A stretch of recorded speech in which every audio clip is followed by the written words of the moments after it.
Thank you again for taking the time out of your schedules to join your fellow Highlanders for the Meet the Leaders program featuring two of our newest campus leaders, Elizabeth Watkins, Provost and Executive Vice Chancellor, and Daryle Williams, Dean of the College of Humanities, Arts, and Social Sciences. Let me begin by introducing myself. My name is Jorge Ancona. I'm the Assistant Vice Chancellor for Alumni Engagement. And I really want to thank you all for taking the time out of your schedules because we know that there's lots of things that are competing for your attention. This is our way of bringing a small bit of the campus to you. And we will hear from both of our speakers individually first, and then bring them together after their presentations to ask questions in a moderated session. Please be sure to submit your questions into the Q&A box. And to those of you who submitted questions ahead of time, we have those as well. And now I'm honored to introduce UCR Provost and Executive Vice Chancellor, Elizabeth Watkins. Elizabeth Watkins earned a Bachelor of Arts in Biology and a doctorate in History of Science from Harvard University. She is the author or co-editor of 5 books and numerous articles on the histories of birth control, sex hormones, pharmaceuticals, stress, and aging. Her work has been funded by the National Endowment for the Humanities, the National Institutes of Health, National Library of Medicine, the National Academy of Education, the National Science Foundation, and the University of California President's Research Fellowship in the Humanities. She served as Dean of the Graduate Division and Vice Chancellor of Student Affairs at UC San Francisco from 2012 until 2021.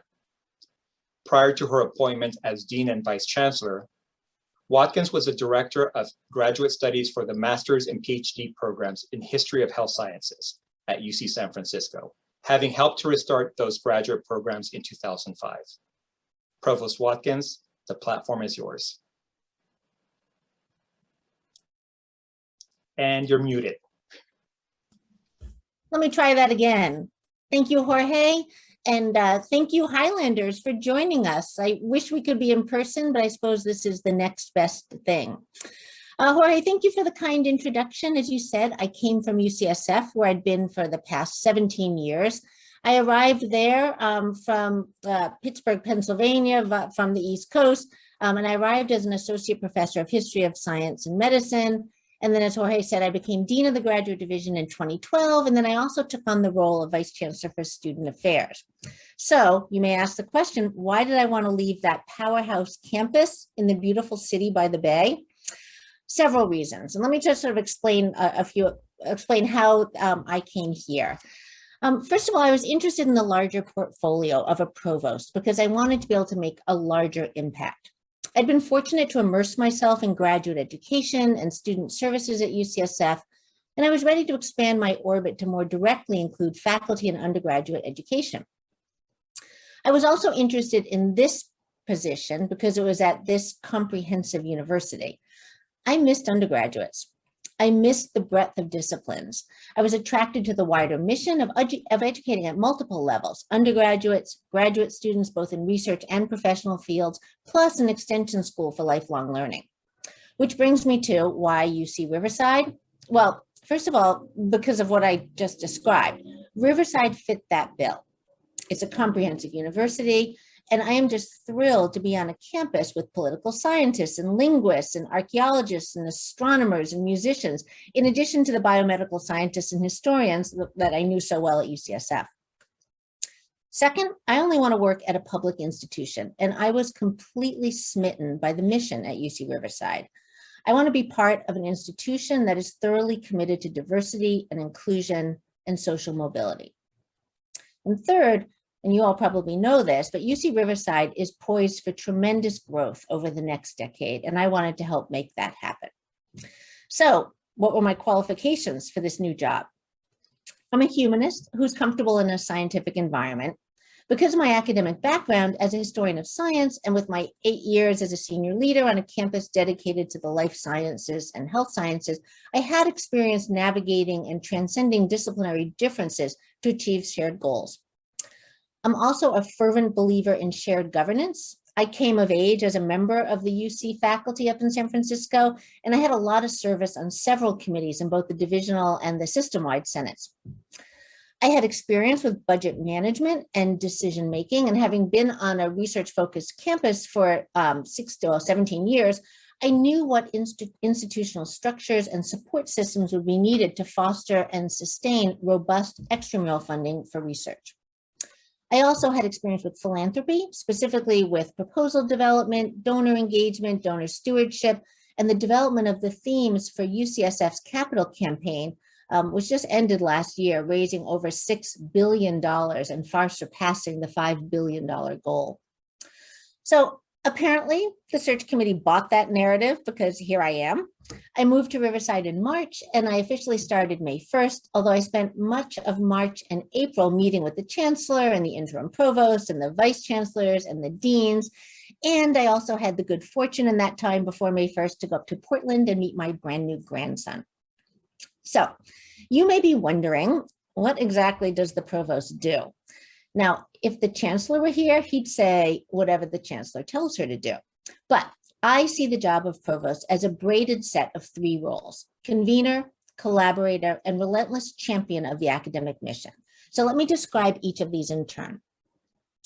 First, as convener, I bring people together from across the campus for collective problem solving. It's easy for academic and administrative units to become siloed because they have their own work to do and goals to achieve.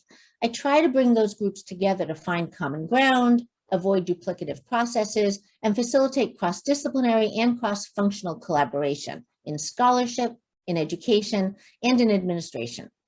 So in addition to convening the deans and vice provosts and coordinating closely with the academic senate, the staff assembly, and the student government, I also hold weekly office hours so that I can hear directly from individual faculty, staff, and students. Second, the provost cannot work in a silo apart from other campus entities, which leads to the second C, collaborator. In addition to working with the deans, I work with the vice chancellors who manage different areas of the university's mission, and especially those overseeing research and economic development, student affairs, diversity, equity, and inclusion, advancement, government and community relations, and of course, planning, budget, and administration. Third, as provost, I am chief champion and cheerleader for the academic mission. It's my job to make sure that the faculty have what they need to make original contributions to knowledge in their fields of scholarship and to be effective teachers and mentors. I also need to make sure that students have what they need to flourish in their studies, to complete their degrees in a timely manner, and to embark on careers that are meaningful and personally satisfying. And I'll have more to say about that in a moment. And to make sure that staff have what they need to do their jobs successfully, namely financial resources, pleasant workspaces, professional development opportunities, and a collaborative and supportive environment. Let me spend a few minutes talking about what I've spent a lot of my first 6 months working on, namely reopening the campus after it was closed for 18 months. Our main concern was to ensure the health and safety of the campus community. I just got the most recent numbers, and I am pleased to report that 96.3% of our students are fully vaccinated, and 86% of our employees are fully vaccinated, for a campus total of 94.7%. In terms of COVID, UCR is one of the safest places to be. We have about 80% of our courses in person this fall. Our residence halls are fully occupied, and our athletics teams are playing in front of near capacity audiences. And it's just heartwarming to see students on campus all wearing their masks, and we're looking forward to return to fully in-person teaching in winter quarter. We are also immersed, as are most enterprises around the country, in discussions about new models of telecommuting, especially for staff. Prior to the pandemic, I was one of those big believers in everyone being on campus all the time, but my perspective has shifted dramatically. Of course, not everyone can work from home, and not everyone wants to work from home, but allowing this kind of flexibility presents real opportunities to improve staff morale and engagement. It also presents opportunities to address demands on infrastructure in terms of things like office space and parking spots. And we may also find that we want to adopt some of the instructional modalities developed during the necessity of the pandemic. In some, certainly not all cases, the flipped classroom might prove to be more effective and rewarding for students and instructors alike. And the Academic Senate will be very engaged in these kinds of discussions about the future of teaching and learning at UCR.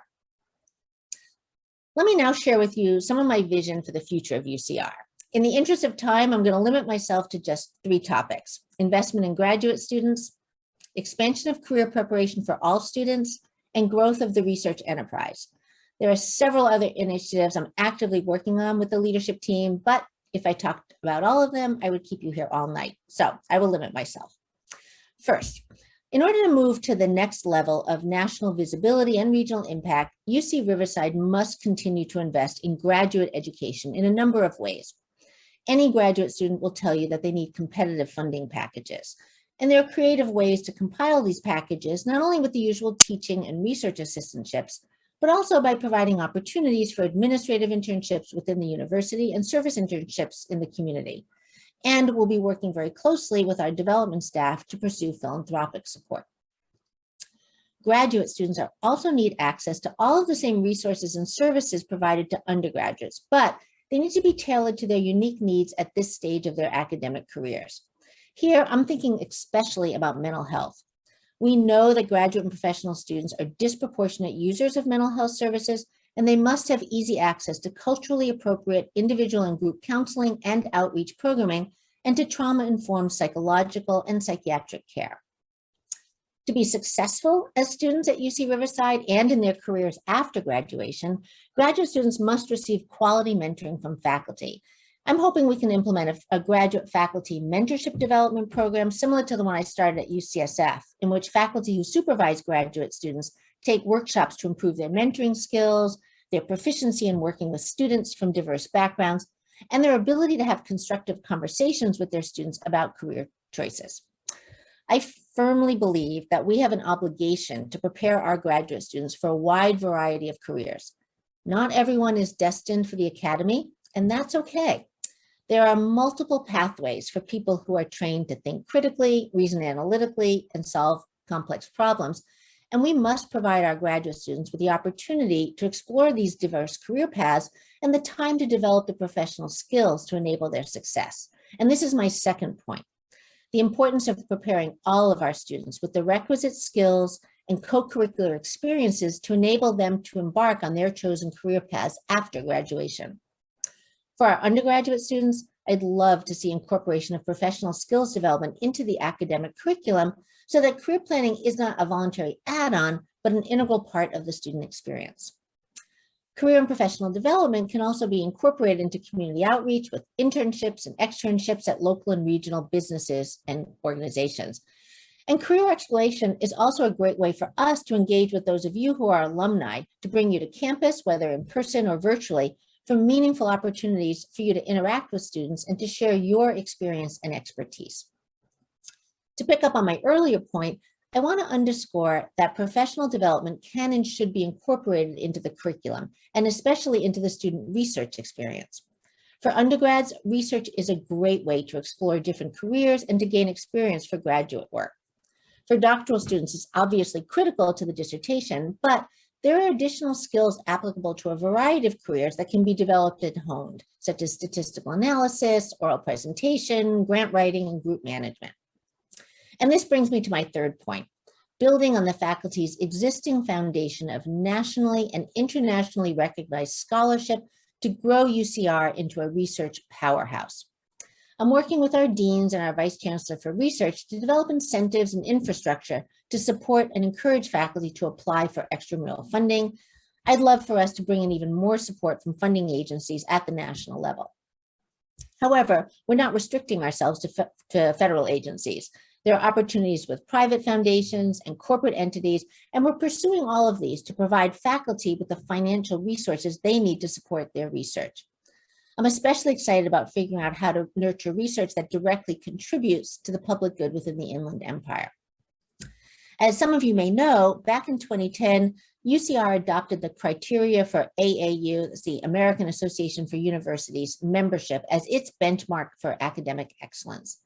And I think the university can go further and strive to attain actual membership in that body. It's a realistic goal because we've already made great progress in this direction. It's a goal I'm very enthusiastic about shepherding to success. And so if I look ahead 5 years, I would like to see UCR nationally recognized, as it is currently, not only for its outstanding success in retention and graduation of one of the most ethnically and economically diverse undergraduate student populations in the country, but also for its commitment to ensuring that those students, along with the graduate and professional students, are well prepared for and can enter into the careers of their choice. I also want to be at or close to the point where the AAU can't help but invite us to become a member. The cultivation of research and the dissemination of that knowledge widely is a shared goal and a collective enterprise. It bolsters the academic programs, forges strong and lasting relationships with the surrounding community, and provides a rich, dynamic, and exciting environment where everyone in this diverse assemblage of students, faculty, and staff can thrive. The last thing I'll mention is that one of my great privileges in my very first month at UCR was to hire Dean Daryle Williams. So I'm going to turn it back to Jorge, and I'm looking forward to hearing from Dean Williams. Thank you so much, Provost Watkins. We can all see why the committee selected you. That was a wonderful introduction to not only to your background, but also in terms of what you envision for UCR, which I know makes all of our Highlanders extremely proud. So thank you for that overview. It's now my pleasure to introduce our next leader. Daryle Williams serves as UC Riverside's Dean of the College of Humanities, Arts, and Social Sciences. Prior to coming to UCR in September of 2021, he spent most of his academic career at the University of Maryland and internationally. His teaching and scholarship focus on modern Latin America, especially 19th and 20th century Brazilian history.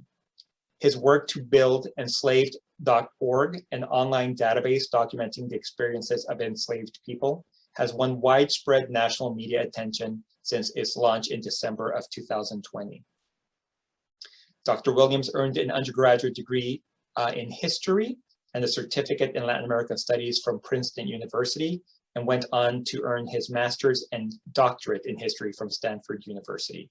He and his husband, Stephen, live in historic downtown Riverside. Dean Williams, I turn it over to you. Thank you, Jorge. Hello, everyone out there.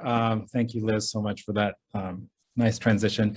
As the Provost Watkins mentioned, she is a newcomer, but I'm even more of a newcomer at UCR. So this is a great opportunity to share the stage with her, but my place on here is quite recent.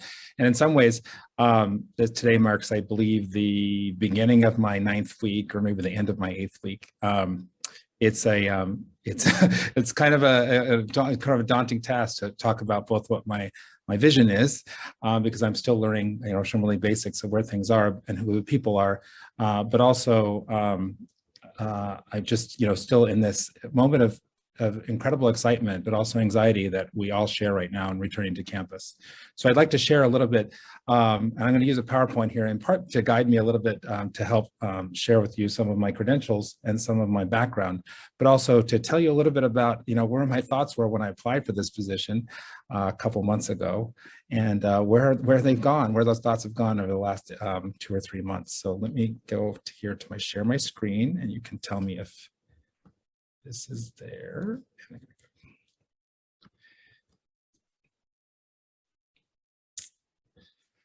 So thumbs up, Jorge, you can see the screen? Yes, perfect. Okay, so here we are today. I'm one of the leaders now, and this actual PowerPoint began when I was a candidate for the position here. Just a little bit of my background here. Some of you may know, but if you don't, I'll share with you that I'm a Californian. I was born in San Francisco in the summer of love, and lived in the Bay Area until I was 7, and then moved to San Diego and spent all of my childhood and adolescence in San Diego. I more specifically went to high school and grew up in hot, dry, fire-prone San Diego, East San Diego County. And I think there's some, some niceness of now coming to hot, dry, fire-prone inland Southern California here in Riverside here. But I did spend a considerable amount of time away from California and away from the UC system, which maybe was a little silly and foolish of me at a time, but I hopefully I'm going to have some opportunities to repair that time away particularly from the UC system. I did attend Princeton University for my undergraduate studies, and my first day of college was also my first day on the East Coast. In some ways, I really and with the students who come to our campus, many of them for the first time ever because of the pandemic, for some of them the first time on any college campus because of their family backgrounds and being first generation. I think a little bit about my own experience arriving in New Jersey, having never visited the campus. And having an opportunity to have a tremendous education with all the resources of the Ivy League, but also sometimes not feeling exactly like it was my home or my place. But I did receive, I have to say, an excellent education that took me to begin to study Latin America in a disciplinary way. Having grown up on the US-Mexico border, Latin America and Latin American studies and Spanish was something of importance to me, but I didn't really know exactly what to do with that. And I gained some of those tools as an undergraduate. I continued my studies at the graduate level at Stanford up in Northern California and received my doctorate in the mid-90s in Latin American history, and more specifically working on Brazil.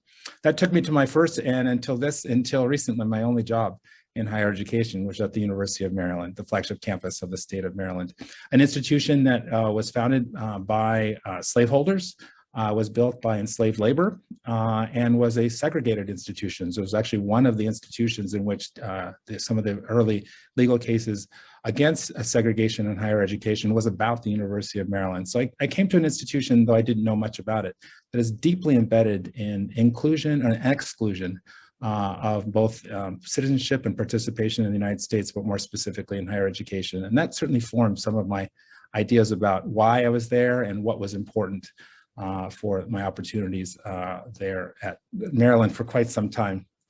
At Maryland, I did a lot of different kinds of things. Just to share a little bit, my research began, of course, in Latin American studies, as I was trained in that, and that led me to work specifically on Brazil, a place that has captivated my research interests and my attention for quite some time. And I worked specifically on the 20th century in Brazilian politics and culture, and that sort of led me to then do other work about Brazil, and more specifically about the city of Rio de Janeiro, a city I've lived in for several years, and it's been a very fascinating, very troubling kind of place. But I also began to study Brazilian slave society. And this was something which developed later in my career. Brazilian slave society, one might ask, how is it from California you studied Brazilian slave society? And one part, it was my educational journey and the training, but also Brazil was the largest and most enduring slave society in the Americas, and tremendous amount of historical questions and problems to explore. And I've had the opportunity to explore those, particularly around a project which is now called enslaved.org, which is a digital humanities project that looks at, tries to use digital tools to recover the lives of the enslaved. And that's been an important part of my own research, but also the kind of more research, broad-based research activities that I've been part of. And particularly for my particular case about the study of enslavement in Brazil, but for many others who participated in enslaved.org, slavery in the United States, Caribbean, Africa, etc. Some of my leadership experience began at Maryland, working with an African diaspora center, the David Driscoll Center, but also including work with graduate students. At this time, Maryland joined the Big Ten about midway through my career, and that really began to make me understand the power of public education, especially flagship institutions, and the connections that we had with the Big Ten partners. And out of those connections, I began to have more contact, not just with faculty members, I was Associate Dean for Faculty Affairs, but also with the foundations, which were interested in the future of faculty, the future of humanities research. And the Mellon Foundation was one of the most important actors in that capacity. And I joined a couple different projects which are sponsored by the Mellon Foundation, and grew to be some of the a principal investigator of several of them, including enslaved.org. Now, and the scope of all this is, I've had great opportunities in the course of my career to work with students, international and domestic students. Here's a group of students we're in Brazil, to work with faculty members, particularly faculty members of color. Here's two faculty members who are junior faculty members from Maryland, and more recently to join conversations with humanists, social scientists, and artists about grand challenges, to use my training and my position, my tools, the tools that I was developed to be in conversations about climate change, about racial and social justice, about voting rights. And this has been very important, and it really prepared me for the application that I put in for this position at the University of California, Riverside. An opportunity that came to me. I wasn't seeking out necessarily a new job. I did not know the position at Chaz was open. but I was recruited and I was really drawn to the educational mission, the research endeavor, and also the position that this university has to transform the lives of California and Californians, and particularly Southern Californians. And it's out of that kind of that opportunity that that brought me here. Now, a couple months ago, when I was applying for the position, I had, what is my vision here? And some of them were continuing to do great things. And I've learned over the past 2 months, these great things include educating our students, phenomenal students, that have the backgrounds that they come from mainly or majority first generation, economically, sometimes underappreciated, but also under-resourced educational settings, to have them not just graduate, but graduate at very high rates and be successful throughout their academic careers and then go on to do great things. And also to continue to do great things is to advance the research mission. Earlier today, I was with the Department of Philosophy, and they give an excellent presentation of how good they are and how many different sub-areas of philosophy, how smaller than some of their peers, they are doing phenomenal work across many of the subdisciplines of philosophy. And so part of my attraction to this position and part of my role is to continue and to advance the great things that are taking place already for undergraduate education, for graduate education, and for our faculty. I've also, though, been thinking a lot about challenges, both grand and small, and there are many different challenges for this college, for our university, and of course, for our society here. Some of those challenges really seem to be intractable, the under-resourcing, some of the facilities challenges that are specific to my college. But it's also about the challenges of how to do more, in some cases, with seemingly less or fewer state resources, how to do more, and of course, many small challenges also, how to kind of work through some of the bottlenecks that grew over the course of the economic retrenchments of the Great Recession, and then more recently of the COVID, of just so many different small process-driven ones, but also sometimes a kind of a mindset of austerity, which I don't think is a small challenge, but nonetheless, I think sometimes is not as great as one as we might think it to, if we think about what some possibilities are. But to tackle these challenges, grand and small, and try to move this college and the university forward together. One of the things which is really important to me in my own scholarship, and I am very, very committed to trying to find ways to spread this this activity and this disposition and this opportunity, is to strengthen our inclusive scholarly and research communication endeavor. Some of this is about communications, about having good communications, good communicators that get the word out in social media, in the press, in the mainstream press, and of course in scholarly and public venues. But it's also about valuing inclusive research communications, centering the translational work that public humanists, public social scientists, artists who are engaged in social transformation and social action do, to place it alongside what we might say is conventional or standard measures of scholarship and research, and to align them so that these are all understood to be part of the research endeavor and the scholarly endeavor, which is part of an R1 institution. But the public and the translational work associated with that is equally a responsibility. And of course, it's an opportunity that we need to invest in as well. So this is an area that, again, there are resources out there, there are tools, there's practices, and there's also some work to be done to make sure that this is embedded in not just what we do, but also how we measure what scholarly and research success looks like across our discipline, especially in Chaz. Now, engagement placemaking, one of the things which I've kind of noticed about placemaking in relationship to higher education in the United States is it's often associated with neoliberal sort of university becoming a real estate broker and transforming usually neighborhoods around the university in ways that are both enhance the quality of life for the students, faculty, and staff at the university, but also at the expense of local communities. And I'd like to kind of reframe this. Some informed by this creative placemaking movement, which comes out of urban planning, to a certain degree also the arts in place, but also to understand Chaz, and particularly this university, as of a specific place, inland Southern California, more specifically Riverside. and to engage that place that, of course, we're good enough to be anywhere, and we're here.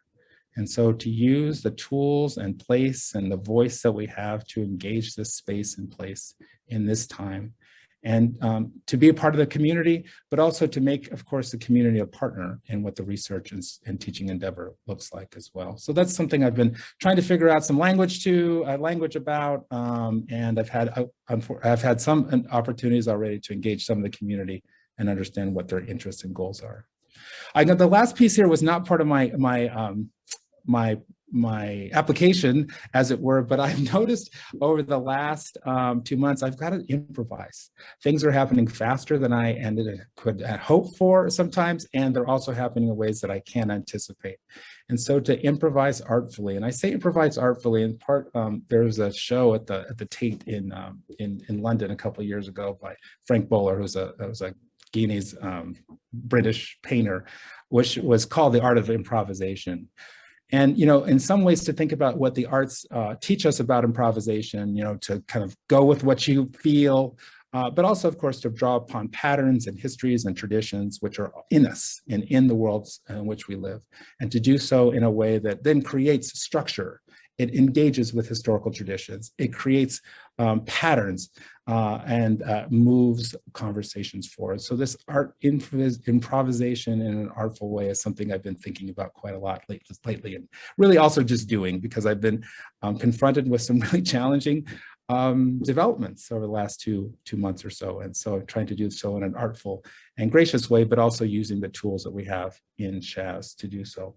Now, in terms of the last couple of things I can say here, I think I'll just, rather than thank you, I'll come out of this and I'll stop sharing my screen and speak directly to you. The scale and scope in Chaz is amazing. It's phenomenal. And out of that scale and scope, I think we have some really wonderful opportunities to use the tools of the humanities, arts, and social sciences to understand the human experience at the individual level, but also at the social level, to understand the wonderful things that humans are capable of and that they do in the creative and in the interpersonal ways, but also to see really some of the terrible things that humans are capable of doing. The exclusions, the hostilities that are within the human experience. So Chaz has the scale and scope to be able to understand this. Chaz, of course, is also being the largest college with 12,000 majors, if I think that I have that right. We also, I believe we have the largest number of academic Senate faculty. Maybe slightly off there, but I think we're pretty strong there. So we have a really large imprint and impact on the academic Senate and shared governance here. And I'm really interested in making sure that our voices are not just heard, but also leading what conversations look like about the direction of this university because of our role there. And then we also have this large profile with community partnerships in the arts, with UCR Arts. We have community partnerships with those people interested in environment and environmental justice issues, from logistics to water use, to things here in town, out through the Coachella Valley. We have those scholars who are interested in medical humanities and using the tools of the medical humanities to understand health disparities. So we have the partnerships in place, and I think it's very important to continue to develop them and make sure they're embedded, not just in our research mission, but also in how we articulate who and why we are part of this place in time. Still, there are some big challenges. Resource allocation is a big one, but I think one of a couple of the points to build in the provost is to grow our research enterprise, particularly our research enterprise that looks not just to federal dollars, whether it would be important here, but also to foundations and private donors and community partnerships. In terms of resource allocation, I am very interested in expanding the inclusive and participatory decision-making around resource allocation in our college, so that make sure that we have many voices at the table and they're thinking as the perspective of the college, and then to invest in student success. Student success, not just in the classroom, but also the wraparound services and the wraparound ideas of who our students are and how they can work through their careers as students and into careers beyond the university. So I would kind of conclude here that, like the provost, I have a faith in the liberal arts, and more importantly, I have a faith in public research institutions. And I want to use the opportunity, take this opportunity that I have at Chaz to make sure that we invest in the liberal arts, broadly defined, and in public research institutions. I think that they provide us with disciplines of long-standing tradition and rigor, but they also provide us with ways to understand ourselves and how we navigate the world as individuals and in social settings. And finally, I do believe that Chaz is one of those wonderful spaces for achieving the goal of social mobility for those first generation students, some of them, again, thousands who are at this campus for the first time in their lives. And I want Chaz to be at the center of their lives and the center of their imagination and of the possible that this discipline, this college, this university was there for them. So those are some of my thoughts 2 months in. I'm still smiling, which is good. And I look forward to having more conversations with all of you. Thank you. Thank you so much, Dean Williams.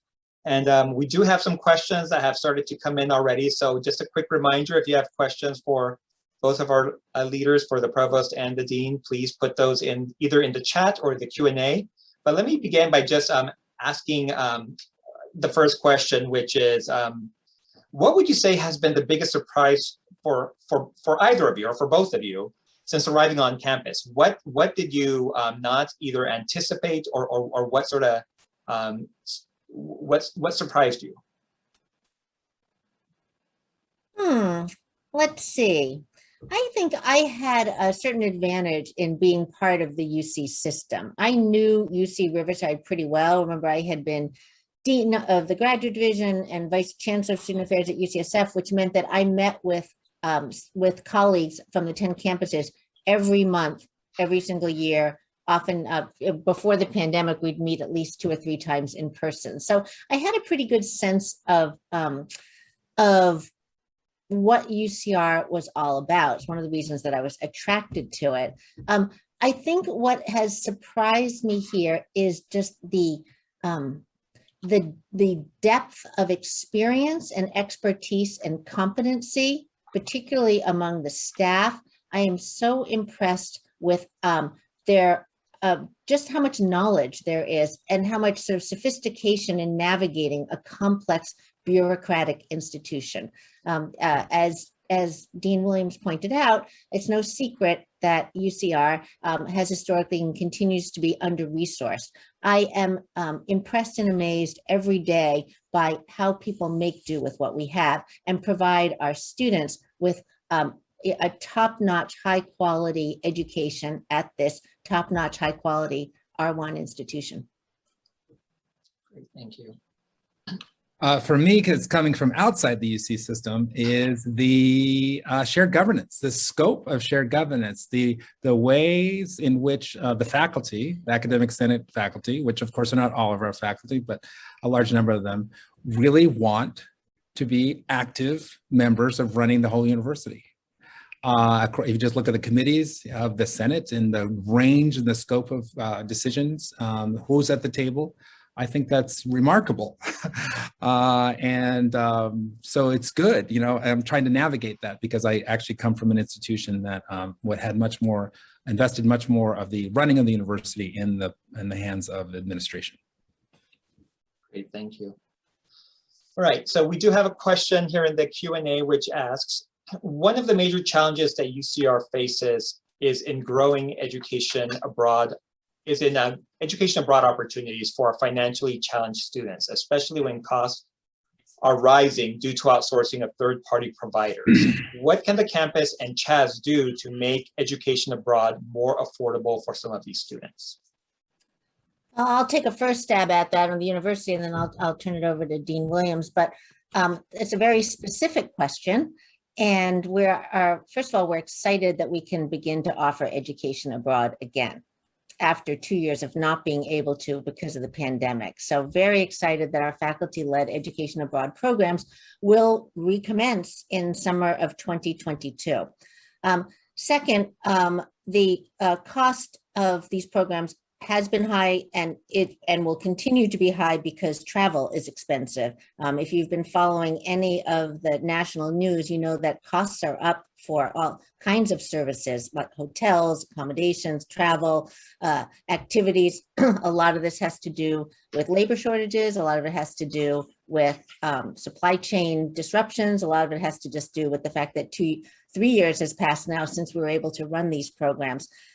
We moved to third-party providers for a number of reasons. One, they are the same price in that it's either a third party that has experience running these and has the connections versus our own staff. You just heard me talk about how under-resourced our staff were. UCR doesn't physically have the staff to be able to manage each of these programs. By going with third-party providers, we can offer as many programs as faculty who want to run them, which is very exciting for me.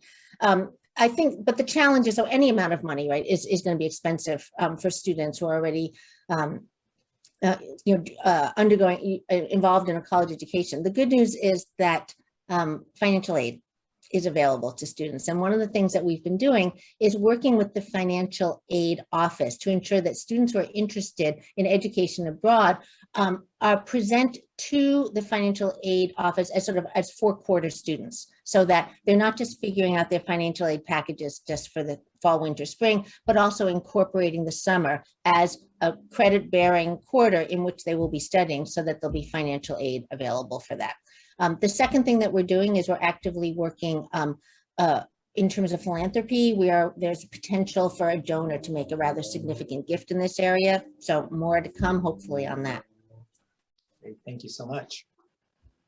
Chaz having many of the area and global studies programs as part of our academic offerings, education abroad, international education, international studies is like at a core to what we do. And so, of course, we have faculty members who are deeply connected with partners and educational opportunities across the globe, and we want our students to join them as well. So in terms of just making sure that it's aligned with the mission of the college, Chaz is there. I do think there are real challenges about money. And of course, the pandemic made this almost impossible for almost everyone here. But I do also want to stress that education abroad does not necessarily require international travel in the way that it may have in the past. There are tremendous educational abroad opportunities which are now available to us in remote and hybrid settings, but also locally, with Southern California having a tremendous international set of communities there, some of which are so deeply, in a sense, national, a nation inside of our borders, that one can do tremendous amount of research, contact, language, the study of international concerns and questions without necessarily the international travel associated with it. So I think that there are some ways also we should take advantage of our location and the fact that we are in one of the most global places in the world, to also think about that as part of our educational, international education offerings. Great response. Thank you so much. Dean Williams, this next question is for you. And we have a PhD candidate who is focusing on the history of Sikhs in the US and has launched the Sikh American History Project to help with the public scholarship on Sikh Americans, which is extremely underrepresented. Within academia, how important is digital humanities, and where do you see it in relationship to scholarly publications? So digital humanities in some ways is everyone who's a humanist does something digital because they use computers. So you can say everyone's a digital humanist, but as a matter of fact, that's kind of a flip way of not really recognizing that digital humanities has grown as one of the many areas and tools and subfields and areas of inquiry and debate in the humanities. So while it does not have the same history, shall we say, as a philosophy or art history, it certainly is embedded in what we would look at as contemporary humanistic scholarship teaching. In terms of specific topics, Sikhs in the United States, the digital humanities tool set and the digital humanities community provides the areas to do that kind of inquiry that one would find in traditional analog as well. And I think some of the concerns and questions would be to find a community of people who have both the subject matter expertise and also the disciplinary, the technological capacities. I would say the other piece, though, of digital humanities is quite different than conventional humanities, is it generally is a collaborative project. We are not organized around that single scholar model that is more familiar to traditional humanities scholarship. And out of that way, we also have to train students, and students have to, and eventually scholars need to see themselves being more, I think, more intentional about the community of scholars and under in which they're in, because you can't be a digital humanist by yourself. It's impossible. A terrific distinction. Thank you for pointing that out and for sharing that. Provost,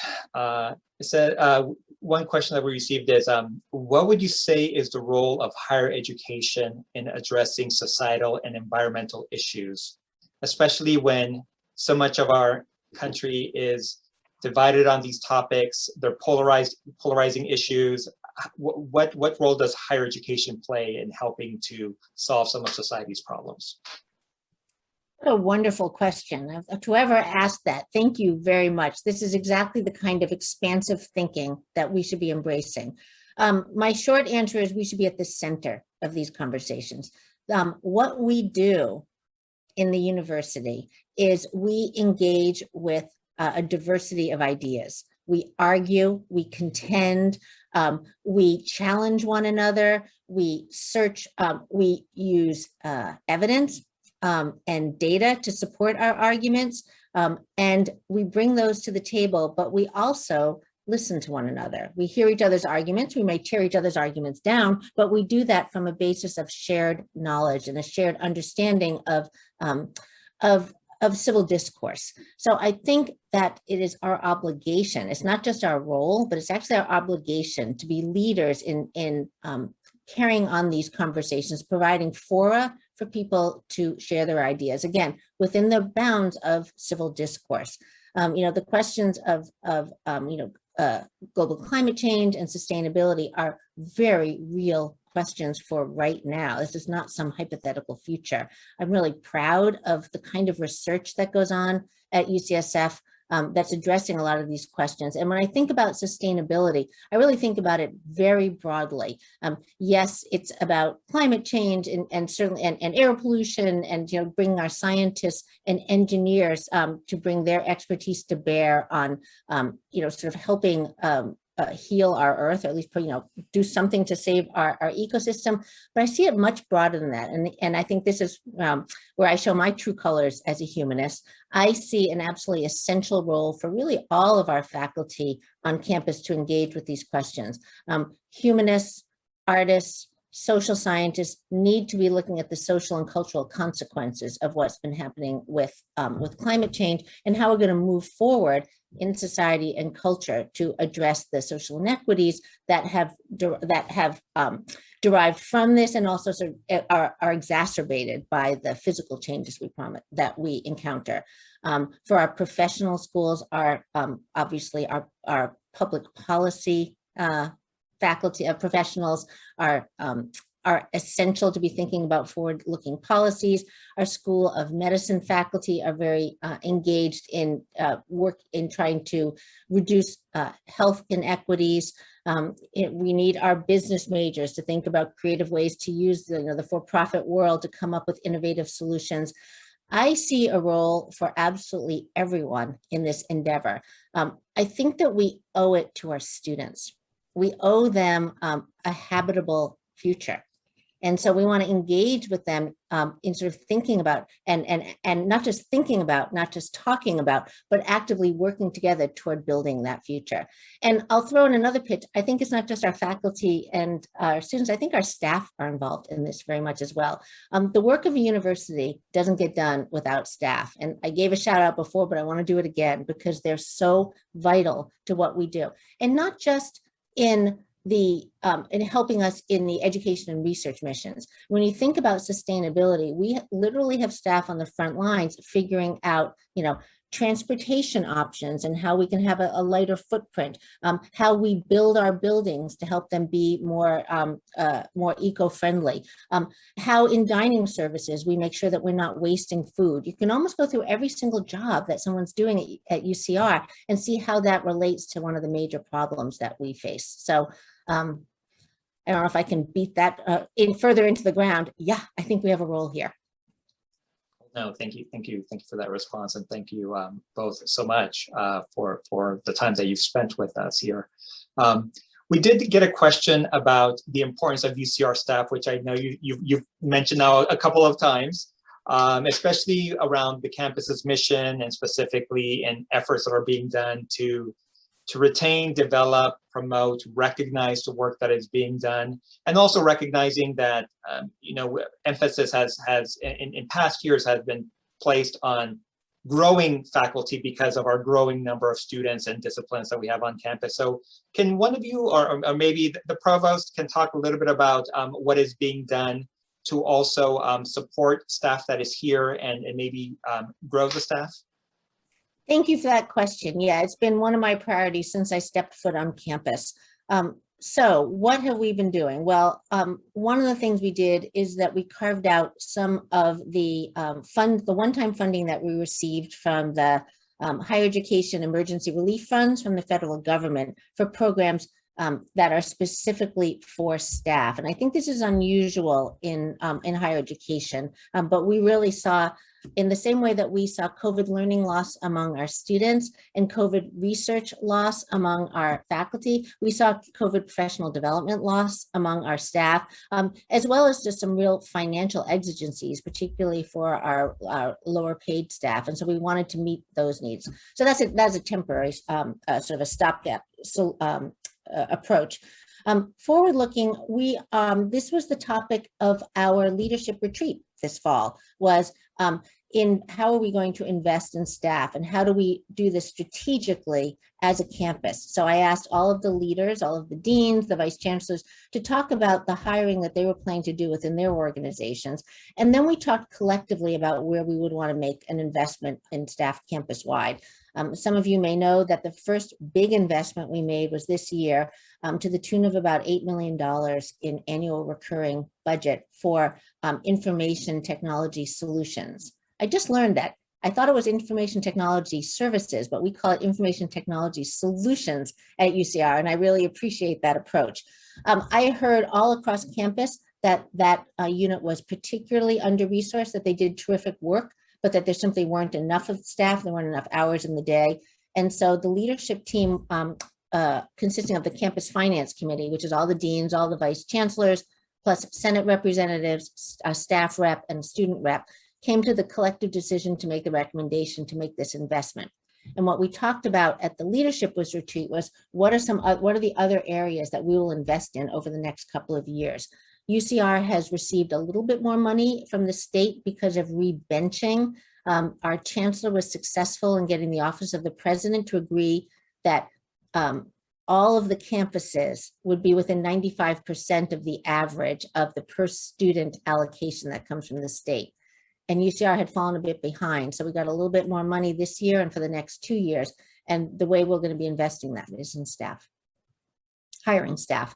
Let me just add one more thing, and Dean Williams may want to elaborate on this, but we are also engaged in extended conversations about probably what, as I said, what every enterprise is discussing, which is where we do the work of the university.